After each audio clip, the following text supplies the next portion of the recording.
BJP की ओर से एक प्रेस कॉन्फ्रेंस की जा रही है। संबित पात्रा कुछ कह रहे हैं, आइए सुनते हैं। हिंदू आतंकवाद पे उंगली उठाया था। 2006 में मनमोहन सिंह ने कहा था देश के संसाधनों पर पहला हक मुसलमानों का है। 2004 में सोनिया गांधी ने कांची कामकोटी के शंकराचार्य को गिरफ्तार करवाया। 2019 में राष्ट्रपति प्रणब मुखर्जी ने अपने पुस्तक में इसका जिक्र करते हुए सोनिया जी पर उंगली उठाया था।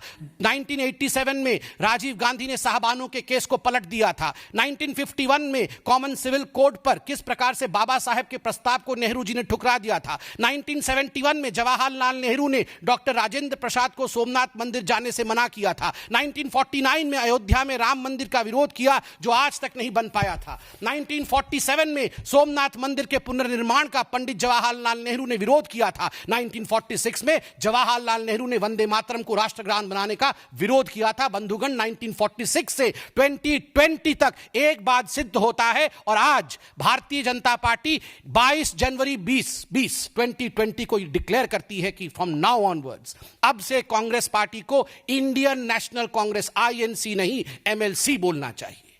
एमएलसी माने मुस्लिम लीग कांग्रेस। ये आईएनसी नहीं है, ये एमएलसी है, ये मुस्लिम लीग कांग्रेस है। केवल मुसलमानों का बात करना और मुसलमानों का भी केवल तुष्टीकरण के लिए, भला किसी का नहीं करना, केवल तुष्टीकरण के लिए मुसलमानों की बात करना। और तो और कर हमने कुछ चैनलों में और भी चौंका देने वाला विषय देखा है। पीएफआई के 6 लोग कर्नाटक में गिरफ्तार हुए। वही पीएफआई जिसके समर्थन में राहुल गांधी और सोनिया गांधी उतरते हैं, जिनके साथ गठबंधन भी किया, उसी पीएफआई का जो पॉलिटिकल बॉडी एसडीपीआई, पीएफआई के लोगों ने एक षड्यंत्र रचा कि कुछ भारतीय जनता पार्टी और संघ के कार्यकर्ताओं को मौत के घाट उतारा जाए। जो सीएए का समर्थन करते हैं उनको मौत के घाट उतारा जाए। Let us assassinate them. और आज कन्फेशन भी सामने आया है कि असैसिनेशन का प्लॉट कर्नाटक में रचा गया था। कुछ चैनलों ने इसे दिखाया है। आप क्या कर रहे हैं?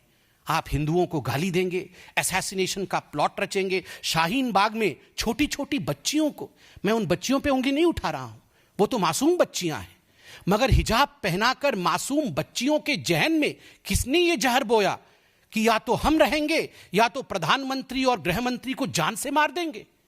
छोटे छोटे बच्चियों को उनके खेलने और पढ़ने के दिन है।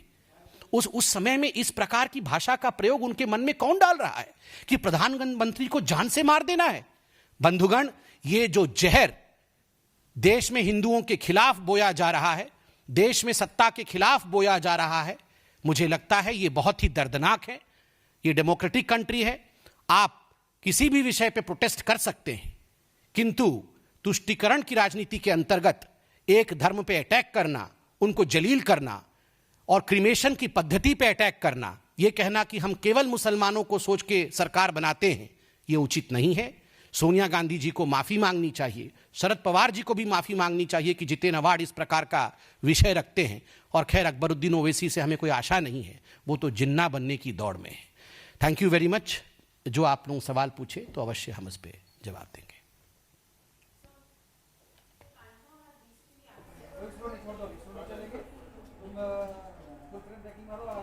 तो सुना आपने संबित पात्रा यहाँ पर क्या कुछ कह रहे थे। हिंदुओं पर यहाँ पर बीजेपी और कांग्रेस जो है वो आमने सामने, और उसी को लेकर यहाँ पर संबित पात्रा ये कह रहे थे कि सिर्फ मुसलमानों की बात करती है कांग्रेस, और वो भी तुष्टीकरण की बात करती है यहाँ पर मुसलमानों के, भला किसी का नहीं किया है कांग्रेस ने। शाहीन बाग का भी जिक्र यहाँ पर वो कर रहे थे कि छोटे छोटे बच्चों को किस तरह से मोहरा बनाया जा रहा है।